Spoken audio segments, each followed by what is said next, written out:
नमस्कार, मैं हूं आपके साथ ज्योतिका। आइए रुक करते हैं फटाफट खबरों की ओर।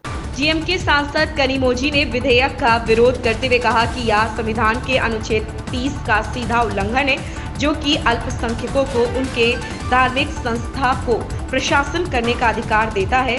यह विधेयक एक धर्म विशेष को निशाना बनाता है। वक्फ संशोधन विधेयक 2024 लोकसभा में पेश हो गया।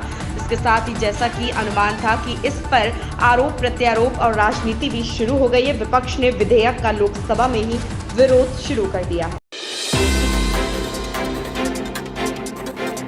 पेरिस ओलंपिक में मिली निराशा के बाद पहलवान विनेश फोगाट ने संन्यास का ऐलान कर दिया। गुरुवार सुबह उन्होंने ट्वीट कर अपने इस फैसले की जानकारी दी। पेरिस ओलंपिक 2024 में कुश्ती के फाइनल से अयोग्य घोषित होने के अगले दिन दिग्गज पहलवान विनेश फोगाट ने संन्यास का ऐलान कर दिया। गुरुवार को उन्होंने अपनी मां के नाम संदेश लिखते हुए कहा कि वह हार गई। उनके इस फैसले पर उनके चाचा और कोच महावीर फोगाट ने प्रतिक्रिया दी। उन्होंने बताया कि विनेश के पेरिस से लौटने के बाद वह अपने अगले ओलंपिक के लिए मनाएंगे।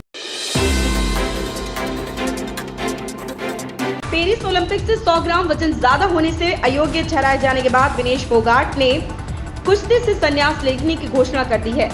उन्होंने सोशल मीडिया प्लेटफॉर्म एक्स पर सुबह 5:17 पर पोस्ट साझा की। महावीर फोगाट ने कहा कि विनेश मानसिक रूप से टूट चुकी है और उनका प्रयास रहेगा कि विनेश को कुश्ती जारी रखने के साथ वर्ष 2028 में होने वाले ओलंपिक में भाग लेने के लिए प्रेरित करें। सपा अध्यक्ष अखिलेश यादव ने केंद्र सरकार के वक्फ बोर्ड संशोधन विधेयक पर कहा कि भाजपा रियल एस्टेट कंपनी की तरह काम कर रही।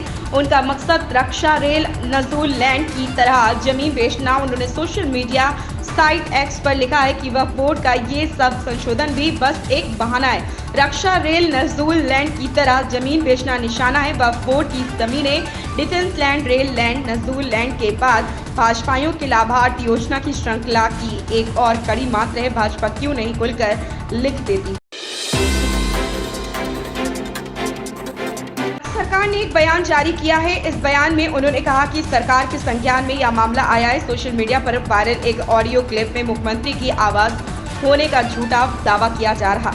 मणिपुर में पिछले साल से जातीय हिंसा जारी है। इस बीच मुख्यमंत्री एन बीरेन्द्र सिंह का एक ऑडियो क्लिप सोशल मीडिया पर वायरल हो गया। इस ऑडियो में बीरेन्द्र सिंह का आवाज होने का दावा किया गया। हालांकि मणिपुर सरकार ने इस ऑडियो क्लिप को फर्जी बताया। राज्य सरकार ने इस पर प्रतिक्रिया देते हुए कहा कि राज्य में शांति पहल को पटरी से उतारने के लिए इस फर्जी ऑडियो क्लिप को सोशल मीडिया पर चलाया गया है।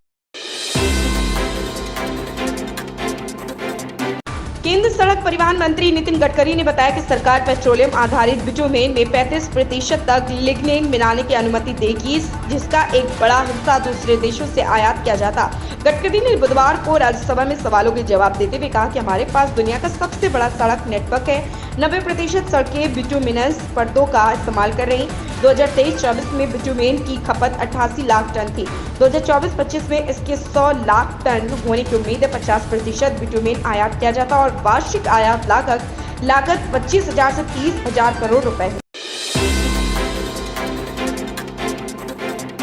मुख्य न्यायाधीश ने कहा कि पेंशन के कई मामले काफी गंभीर है। कैंसर से जूझ रहे एक जिला जज का उदाहरण देते हुए मुख्य न्यायाधीश ने कहा कि कई जिला न्यायाधीशों ने याचिका दायर कर पेंशन संबंधी शिकायतों को उठाया। सुप्रीम कोर्ट ने गुरुवार को जिला न्यायाधीशों की पेंशन संबंधी शिकायतों की याचिका पर सुनवाई की। इस दौरान मुख्य न्यायाधीश डीवाई चंद्रचूड़ की अध्यक्षता वाली पीठ ने केंद्र से इस मामले को जल्द सुलझाने को कहा। सुनवाई के दौरान मुख्य न्यायाधीश डीवाई चंद्रचूड़ ने कहा कि हम जिला रोहित शर्मा और शुभमन गिल ने भारत को अच्छी शुरुआत दिलाई थी। दोनों के बीच पहले विकेट के लिए 97 रनों की विशाल साझेदारी हुई थी। कप्तान 44 गेंदों में 64 रन बनाकर आउट हुए। उन्होंने 29 गेंदों में अपने वनडे करियर का 97वां अर्धशतक जड़ा। श्रीलंका के खिलाफ जारी 3 मैचों की वनडे सीरीज के दूसरे मुकाबले में भारतीय टीम को करारी हार का सामना करना पड़ा। मेजबानों ने भारत को 32 रनों से हराया। इस मैच में भारतीय कप्तान रोहित शर्मा ने दमदार प्रदर्शन किया और पूर्व दिग्गज खिलाड़ी राहुल द्रविड़ को पीछे छोड़ दिया। पहलवान विनेश फोगाट के समर्थन में आए हरियाणा के पूर्व सीएम भूपेंद्र सिंह हुड्डा ने बड़ा बयान दिया। इसके साथ उन्होंने सवाल उठाते हुए कहा कि इस बात की जांच होनी चाहिए कि विनेश फोगाट को अयोग्य ठहराने का क्या कारण था। इस कड़ी में हरियाणा के पूर्व सीएम भूपेंद्र सिंह हुड्डा ने कहा कि इस बात की जांच होनी चाहिए कि विनेश फोगाट को अयोग्य ठहराने का क्या कारण था। उन्होंने कहा कि आज हरियाणा में एक राज्यसभा सीट खाली है, अगर मेरे पास बहुमत होता तो मैं उन्हें राज्यसभा भेज देता। नागा चैतन्य और शोभिता धुपीपाला ने सगाई कर ली है। आज 8 अगस्त को दोनों ने एक दूसरे को मंगनी की अंगूठी पहनाई। यह खुशखबरी नागा चैतन्य के पिता और सुपरस्टार नागार्जुन ने साझा की। उन्होंने सगाई की आधिकारिक सूचना देते हुए कपल को शुभकामनाएं दी, साथ ही सगाई की तस्वीरें भी फैंस के साथ साझा की।